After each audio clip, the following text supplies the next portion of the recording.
The 1937 Ohio River Flood. In January of 1937, Cincinnati, Ohio faced unprecedented, dire circumstances. This was the wettest month ever recorded in the city, with 13.68 inches of precipitation, compared to the average January precipitation of 3.26 inches. This precipitation resulted in the Ohio River flooding, leaving 15 to 20% of the entire city underwater. Thousands of people were left homeless as buildings and infrastructure were destroyed by the flooding. The only bridge from Pittsburgh to Cairo, Illinois, remaining open was the Roebling Suspension Bridge. Due to the winter weather, Cincinnati also received 6 inches of snow, and temperatures dropped to 20 degrees. Countless people were left cold due to damage to resources such as coal and gas lines. As a result of the flooding, a total of 100,000 people in the Cincinnati tri-state area were left homeless. Trains couldn't reach the inner city, so they had to leave their passengers at stations in the suburbs. The city's airport was put out of function, and infrastructure damage produced water quantity issues by preventing water services from operating. Pollutants were also released into the waterways, damaging water quality.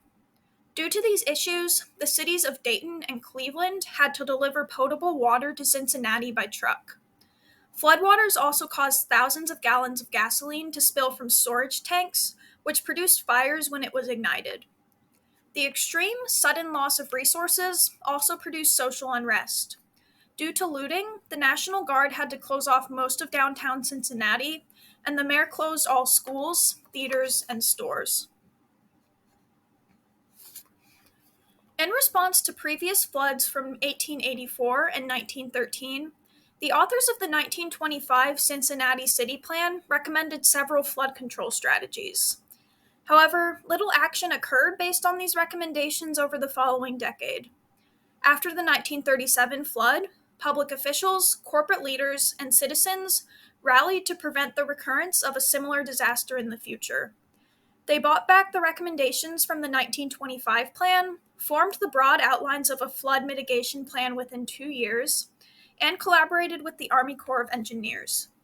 The Army Corps eventually outlined 2 proposals: a series of projects to manage the nearby Mill Creek and a levee crossing the downtown riverfront. Cincinnati ultimately decided on creating a string of flood mitigating parks rather than the proposed levee due to opposition from warehouse owners and produce dealers. This left many riverfront businesses vulnerable, but areas like Smaler, Sawyer Point, Yeatman's Cove, and the Serpentine Wall now provide a buffer against the river in the present day. Stadiums and other large buildings built after the flood, such as the banks, also use multi-level parking garages to raise themselves above the 1937 flood line. Cincinnati was just one of many cities impacted by the 1937 flood. The entire Ohio River was flooded, and flooding was recorded from Point Pleasant, West Virginia, all the way down to the river's confluence with the Mississippi River in Cairo, Illinois. Southern Ohio and Indiana, and nearly the entire state of Kentucky were affected by the floods. Flooding was most severe downstream near Louisville and toward Paducah, Kentucky. The crest recorded for this flood surpassed previous records by up to 9 feet. Due to the extent of the damage throughout the Ohio and Mississippi River valleys, the American Red Cross determined that the flood broke all previous records for natural disasters in the United States.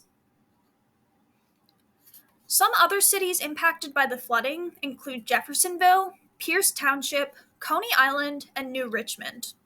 About 90% of Jeffersonville was flooded, and the amusement park at Coney Island was flooded by 28 feet of water. However, this park was still able to reopen on schedule that year after spending $300,000 rebuilding. New Richmond was almost completely destroyed by the flood. Of the 415 homes in the town, 205 were removed from their foundations, and 45 disappeared altogether. Due to severe water quantity issues, people from this town had to walk miles to get water from springs in 5-gallon cans. They then faced issues with water quality, as they had to boil this water before it was safe to drink. New Richmond's funeral home also had to keep 7 bodies upstairs because the saturated ground made it impossible to bury them. The main cause of this flood was an extremely high amount of rainfall over an extended period of time. From January 12th to January 24th, extremely high amounts of rainfall over the Ohio River occurred in a 12-day period. The heaviest rain occurred along the axis of the river itself, allowing runoff to reach the river very quickly. This extreme rainfall was caused by irregular weather patterns, which produced abnormal barometric pressures and enabled warm, humid tropical air masses to collide with northern polar air masses. The collision of fronts produced heavy precipitation, depositing about 165 billion tons of water in the Ohio and Mississippi River basins, and covering over 200,000 square miles of land in 11 inches of water. On January 18th, the river surpassed its 52-foot flood stage, which is the height of the river above which a rise in water levels poses hazards to the surrounding area. Heavy rain continued after the river was already flooded, and the river reached record levels of flooding at 73.4 feet on January 24th. The river would eventually reach a crest totaling 80 feet. Overall, the 1937 flood resulted in an estimated 350 million deaths, and about 1 million people were left homeless. Adjusting for inflation, about $9.12 billion in damage was caused. Railroad tracks were submerged, and flooding damaged waterworks, electrical generating stations, telephone switches, and gas lines. Factories were put out of commission, interrupting manufacturing and economic productivity. The Army Corps of Engineers also had to sacrifice Missouri farmland in order to protect the city of Cairo, Illinois, by destroying a levee. This disaster also highlighted and exacerbated existing social disparities. It occurred during the Great Depression, when many people were already out of work and struggling to access services such as transportation that were further damaged by the floods. Additionally, during the rescue efforts in response to the flooding, the National Association for the Advancement of Colored People received reports of discrimination from local authorities against non-whites. In response to this flood, the U.S. Coast Guard launched its largest relief expedition in history, consisting of a relief force of 142 officers and 1,706 enlisted men that assisted the Red Cross. Rescue operations lasted from January 19th to March 11th and were reported to have saved 839 people from danger and transported 67,613 refugees to safety. This set a precedent for the Coast Guard's tradition of natural disaster response, which contributed to its response to Hurricane Katrina and Hurricane Rita in 2005.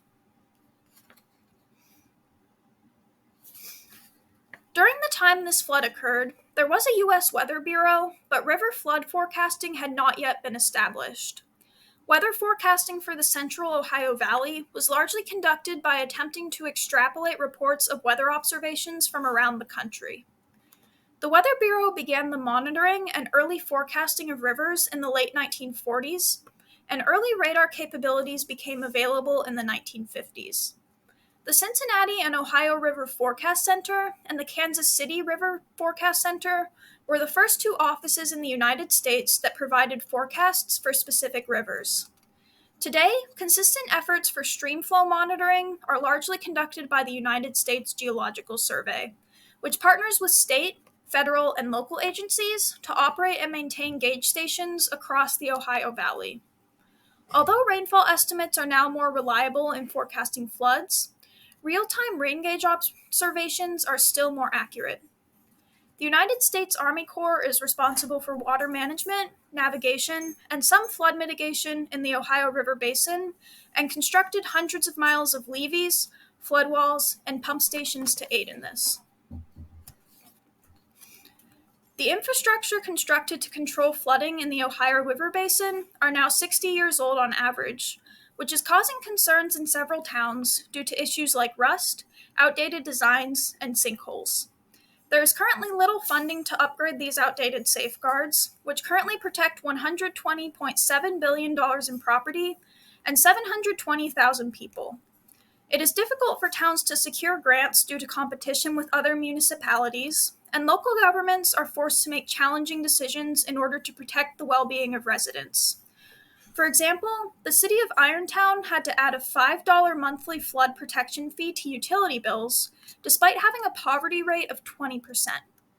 Defenses against flooding are now facing increased pressure from climate change, as a warmer, wetter climate could increase the severity and frequency of floods and result in 50% more water flowing through the Ohio Valley during this century.